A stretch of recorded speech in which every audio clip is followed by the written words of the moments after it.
That's the whole reason we're doing exactly what our grandfathers did, except for we're doing it on these panels now. You got a whole manosphere that then being created out of men being suppressed within their relationships about the things that they want within their relationships. I don't think our grandfathers used to weren't vocal in their relationships.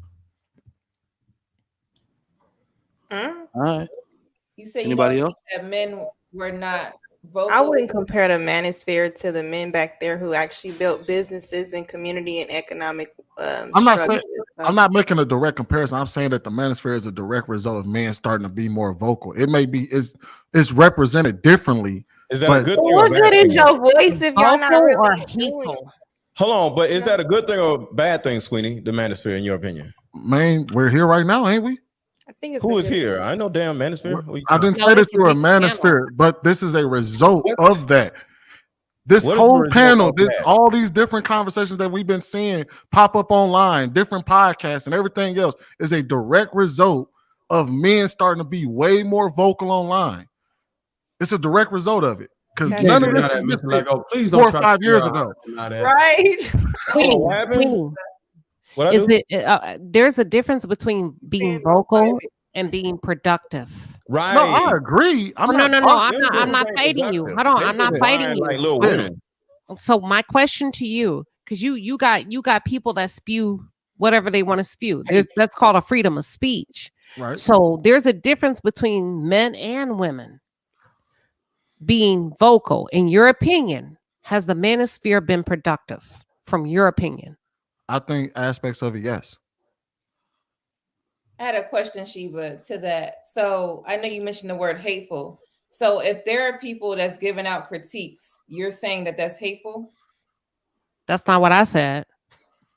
So, okay. The videos that we're speaking about are guys like giving out or saying, hey, well, these women ain't doing this and they ain't shit or whatever. Isn't that like a critique? So that's a generalization. That's not a critique. That's like a white man saying all black men are thugs. That's a generalization. That's a stereotype amongst a demographic.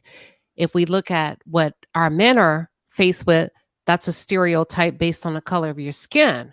What I'm saying is if we peel it back a little bit for the manosphere and become more specific, and that's what we're not engaging. That's not what we're not introducing in these conversations. Men are generalizing these conversations instead of speaking from direct experience. And at that point, you become reckless and irresponsible because what you have to say is, this has been my personal experience. Now, you ain't got to go into deep, You can say this happened or my homeboy. And because of that, here's what I think should happen. And that's the part we're missing. And we're just letting every Tom, Dick, and Harry have an episode, a podcast, and he's saying whatever the hell he want to say. And we have no data points. We have no reference point. We don't know where the hell they came from.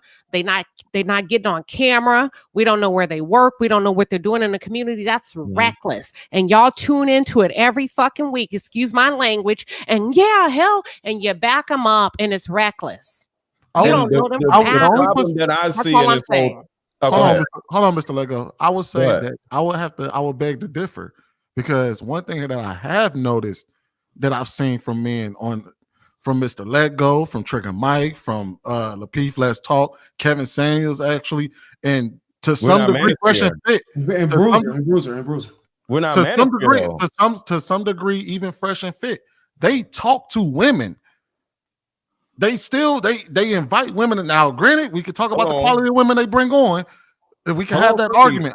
But they are actually, I don't see very many times before that when I've seen women have these conversations within themselves about their problems with men, of them bringing on men to have conversations with men. So I would hold on. Let me say this, because this is important. The majority of the dudes in the manosphere don't have children, ain't never been married. I know Kevin Samuels has been, but he actually denounced the manosphere. So according to Kevin Samuels' words, he wasn't manosphere. And you said Trigger Mike, you said me, Bruiser. I don't think we're in that manosphere crap. I'm not necessarily saying that you are. Hold on. Somebody brought up manosphere, and Queen Sheba asked a question about a manosphere. So in specific, we're talking about a manosphere right now. These dudes ain't got no kids. They ain't never been married. They ain't got shit. So they just a whole bunch of dudes, and a lot of the dudes don't even show their faces, and they just be on there spewing hate to men about women.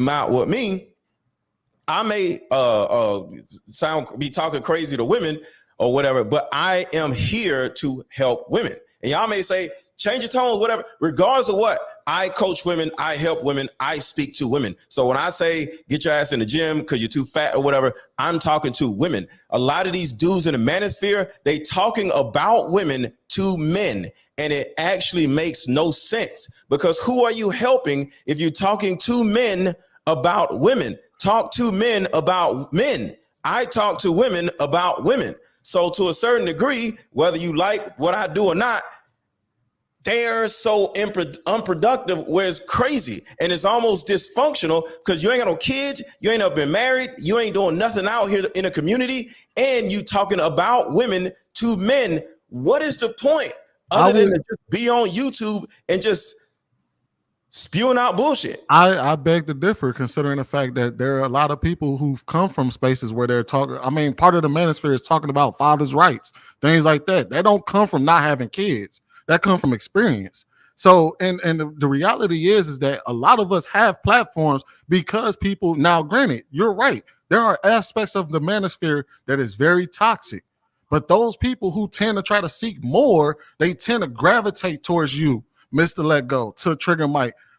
This is a direct result of that manosphere, of the manosphere talking points. And then they start to be like, okay, well, there got to be more to it. There got to be more to it. So then they come over here. And then they see, okay, now you got men and women having conversations with one another. I would say that the only point I'm trying to make is that men becoming more vocal online has created the conversations that we're having today. I'm not sitting here trying to defend and say that every single conversation that they've ever had was productive, but those conversations, those complaints, them being more vocal, this is a direct result of that. Just for the record, you may not know this. This particular came from Clubhouse. Just for the record, this right here, I can only talk about this. Lapeef, let's talk. The whole Lapeef Network. This came from Clubhouse. We were crazy on Clubhouse, not Manosphere. This, with all these people on the panel, JR started all this shit. This did not come from the Manosphere. This came from Clubhouse. Everybody was on Clubhouse in 2020, and everybody was just doing this shit here, just on Clubhouse. He decided to bring this over here, and everybody started doing this. Clubhouse had the same conversations, not the Manosphere. I just want to say Clubhouse had the same conversations. You can, whether Manosphere was also existed on Clubhouse.